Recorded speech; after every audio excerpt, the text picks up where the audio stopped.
Meus irmãos e minhas irmãs, paz e bem. A liturgia de hoje nos coloca diante da festa da conversão de um dos personagens mais importantes do Novo Testamento, Saulo de Tarso, Paulo. Este homem está empreendendo uma viagem para perseguir de um modo devastante os cristãos de Damasco. E naquela estrada, este fariseu convicto, bem formado, de uma formação sólida e robusta, que aprendeu a confiar nas suas certezas e na força da lei para salvá-lo. É ali que ele cai por terra, que perde a visão e que um desconhecido, o próprio Senhor Jesus, vai falar com ele. Jesus, naquela ocasião, vai se identificar com os cristãos perseguidos, com os sofredores deste mundo. E vai fazer neste homem uma tal mudança que nós hoje celebramos a sua conversão. Aprendemos com o apóstolo das gentes a abandonarmos as nossas seguranças mundanas para colocar no Senhor Jesus o centro da nossa experiência de fé, da nossa perspectiva de presente, de futuro e também de perdoar o nosso pecado para que ele seja refeito em um futuro a serviço do reino de Deus. Ouçamos. Na antífona de entrada de hoje, sei em quem acreditei e estou certo de que o justo juiz conservará a minha fé até o dia da sua vinda. Nós temos na liturgia de hoje duas propostas para a primeira leitura. Seja todas duas dos Atos dos Apóstolos, seja a primeira a narração da conversão feita pelo próprio apóstolo Paulo. Na segunda possibilidade, nós temos sempre dentro do mesmo livro a narração feita por Lucas. 2 episódios somente são narrados por 3 vezes nos Atos dos Apóstolos: a conversão de Paulo e a conversão de Cornélio. Dessas duas conversões, um proveniente do mundo judeu e um do paganismo, nós temos a identidade da nossa igreja, que não é feita somente para um povo, mas que é feito para todos os povos da terra. Paulo vai dizer de si: eu sou judeu, discípulo de Gamaliel, fui instruído, tornando-me zeloso. E de fato, ele mesmo em muitos momentos, porque Paulo é muito transparente sobre a sua vida, ele vai falar de como ele se dedicava à causa do Senhor. Mas não somente isso, ele vai falar da sua vida de perseguidor. Perseguiu os cristãos, colocando na prisão, e recebeu a permissão do sumo sacerdote do Sidério para ir para Damasco, para ali perseguir os cristãos que lá estivessem, colocando na prisão, matando. Já perto de Damasco, ao meio-dia, por isso motivo que a igreja nesse horário reza a oração no meio-dia, porque é o horário da conversão de Paulo. Então, veio uma intensa luz. Depois vai perder a visão. Naquela segunda possibilidade de leitura vai falar: perde a visão por 3 dias. E ouve uma voz: Saulo, Saulo, por que me persegues? Saulo não conviveu com Jesus nessa terra. A sua conversão, como a nossa, se dá depois da ascensão do Senhor. Então, ele nunca perseguiu a pessoa de Jesus, ele persegue os cristãos. E Jesus se identifica com esses cristãos perseguidos. Ele não conhece Jesus e vai dizer: quem és tu, Senhor? E Jesus se apresenta: eu sou Jesus, o Nazareno, a quem tu estás perseguindo. E a pergunta de Saulo: que devo fazer? A pergunta que tantos fizeram ao longo da história, que deposita a sua confiança no Senhor. E veja que ele, que nem conhecia Jesus, quando se dirige a primeira vez a Jesus, já fala com ele: Senhor. Quem és tu, Senhor? Quer conhecer o Senhor? E aí, então pergunta ao próprio Jesus: quem és tu? E que devo fazer? Levanta-te e vai para Damasco. Ali te explicarão tudo o que deves fazer. Ali ele se encontra com Ananias.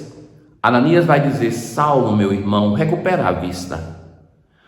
O Deus de nossos antepassados escolheu-te para conheceres a sua vontade, veres o justo e ouvires a sua própria voz.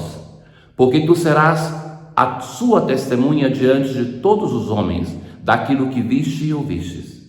E agora, o que está esperando? Levanta-te, recebe o batismo e purifica-te dos teus pecados, invocando o nome dele. Naquela segunda proposta de leitura, em particular, nós temos a resistência de Ananias, e que Jesus vai dizer para ele assim: vai, porque este homem é o instrumento que escolhi para anunciar o meu nome aos pagãos, aos reis e ao povo de Israel. Eu vou mostrar-lhe quanto ele deve sofrer por minha causa. Já na sua conversão, o anúncio do seu martírio. Paulo, que pergunta ao Senhor o que deve fazer, é encaminhado. Jesus diretamente não responde para ele, mas o envia à igreja. E é a igreja que vai impor as mãos e que vai batizar, porque a igreja é o instrumento prioritário da ação de Deus na nossa vida. Paulo não faz um caminho sozinho, mas em comunhão com os apóstolos, com o Papa, Pedro e com os outros apóstolos. No salmo de hoje, o menor dos salmos do saltério, mas que é de grande amplidão, que chama todos os povos, todas as gentes, para cantar louvores ao Senhor, porque comprovado é o seu amor para conosco, para sempre ele é fiel. Na aclamação ao Evangelho, eu vos designei para que vades e deis frutos, e o vosso fruto permaneça, assim disse o Senhor. É a conclusão do Evangelho de Marcos, uma delas. E Jesus se manifesta aos 11, não tem Judas, e vai dizer, em um imperativo: ide, anunciai, quem crê e for batizado será salvo. Então, é algo determinante da identidade dos apóstolos e da igreja: partir, abandonar as nossas seguranças, mudar. E assim começa a experiência de fé no Antigo Testamento com Abraão. Vai, abandona a tua terra, a tua família. Assim também o Senhor faz com seus apóstolos: ide e conosco. Ide pelo mundo inteiro, anunciai o Evangelho. Tem a necessidade de fé e de comunhão eclesial, ser batizado. Através do batismo, nós somos inseridos no Cristo ressuscitado. Nós somos inseridos na igreja. E o Senhor promete os sinais que irão acompanhar os seus apóstolos. Expulsarão demônios em meu nome. Falarão novas línguas. O exorcismo, seja aquele que depois vai se falar da dimensão da cura das doenças. Então aqui está falando da libertação de um mal espiritual. Mas não somente isso, o falar novas línguas tem a dimensão daquela do dia de Pentecostes, que se fazem entender os apóstolos a todos aqueles que estavam ali de línguas diferentes, e que então as pessoas se surpreendem. Mas também é documentado na palavra de Deus que o místico, diante de Deus, ele, no desejo de se comunicar com o Senhor, então supera o limite da lógica gramatical e fala em línguas para nós estranhas. E se pegarem serpentes ou beberem algum veneno mortal, não lhes fará mal algum. Então, o Senhor que protege, o Senhor que acompanha, o Senhor que está com os seus apóstolos, que não lhes fará mal algum, nem aquilo que normalmente deveria causar um grande dano. Quando puserem as mãos sobre os doentes, eles ficarão curados. Hoje é importante olharmos a nossa história e recordarmos alguma coisa, porque nos ajuda. Quando o Brasil era colônia de Portugal, os portugueses fundando cidade, eles fundavam as cidades dando o nome do santo do dia. É por isso que a cidade de São Paulo é chamada assim, porque é em memória do santo do dia, que é a conversão de São Paulo.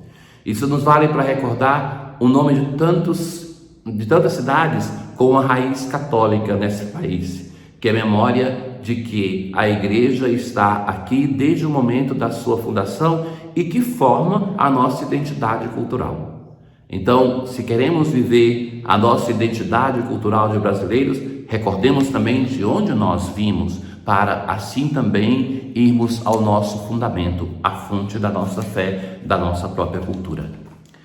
Ó Deus, que instruístes o mundo inteiro pela pregação do apóstolo São Paulo, dai-nos ao celebrar hoje sua conversão, caminhar para vós seguindo os seus exemplos e ser no mundo testemunha do Evangelho. Tenham todos um bom dia. O Senhor esteja convosco, Ele está no meio de nós. Abençoe-vos o Deus Todo-Poderoso, o Pai, o Filho e o Espírito Santo. Paz.